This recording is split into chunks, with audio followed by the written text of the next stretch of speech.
அனைவருக்கும் வணக்கம். இன்று நாம் காண இருக்கின்ற திருத்தலமானது ஷீரடி சாய்பாபா கோவில், அதாவது ஏரிக்கரை சாய்பாபா கோவில் எனவும் இந்த கோவிலை கூறுவர். என்னதான் இந்த கோவிலை கூறுவர்? இக்கோவில் ஆதம்பாக்கம் நிலமங்கை நகரில் அமைந்துள்ளது.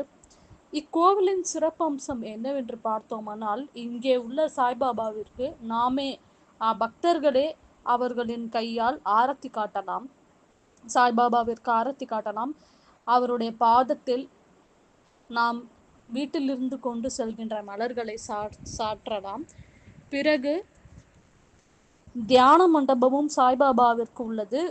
ஒரு வீட்டில் உள்ள ஒருவர் தான் சாய்பாபா கோவிலை உருவாக்கி அவர்தான் அந்த தியான மண்டபத்தையும் அவர்தான் பராமரித்து வருகிறார்.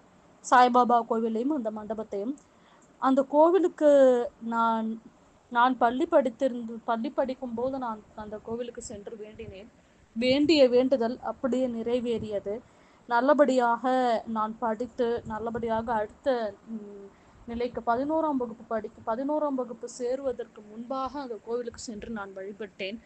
அங்கு வேண்டியது போலவே நான் 11ஆம் வகுப்பில் எனக்கு பிடித்த படிப்பை எடுத்து படித்து நல்லபடியாக முடித்துவிட்டு கல்லூரி படிப்பையும் முடித்து இன்று அலுவலகத்தில் பணிபுரிந்து கொண்டு உள்ளேன்.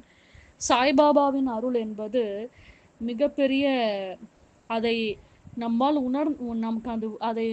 உணர முடியும். கண்டிப்பாக உணர முடியும். அவரை நம்பினால் கண்டிப்பாக அவருடைய ஆசையானது நமக்கு உணர்த்தும். அவர் எப்போதுமே நமக்கு துணையாகவே இருப்பார்.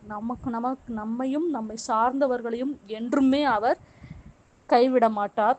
அவரிடம் வைக்கும் வேண்டுதல்கள், அவரிடம் நாம் கொட்டி தீர்க்கும் மனக்கவலைகளை அவர் சரி செய்து நம் வாழ்க்கையை நல்ல நிலைக்கு கொண்டு வருவார். இவரே இந்த சாய்பாபா. வாய்ப்புள்ளவர்கள் இந்த கோவிலுக்கு சென்று தரிசனம் செய்துவிட்டு வாருங்கள். மன அமைதி கிடைக்கும், மனம் மகிழ்ச்சி அடையும். உங்களுக்கு தெரிந்தவர்களுக்கும் இந்த கோவிலை பற்றி கூறுங்கள். நன்றி, வணக்கம். ஷைன் குட் வைப்ஸ் யூடியூப் சேனலுக்கு தொடர்ந்து உங்களுடைய ஆதரவை தெரிவிங்கள். உங்களுக்கு தெரிந்த நண்பர்களுக்கும் உறவினர்களுக்கும் இச்சேனலை பற்றி கூறுங்கள். நன்றி. மேட்டுக்கழனி தெரு, பரமேஷ் நகர், ஆதம்பாக்கத்தில் அமைந்துள்ளது.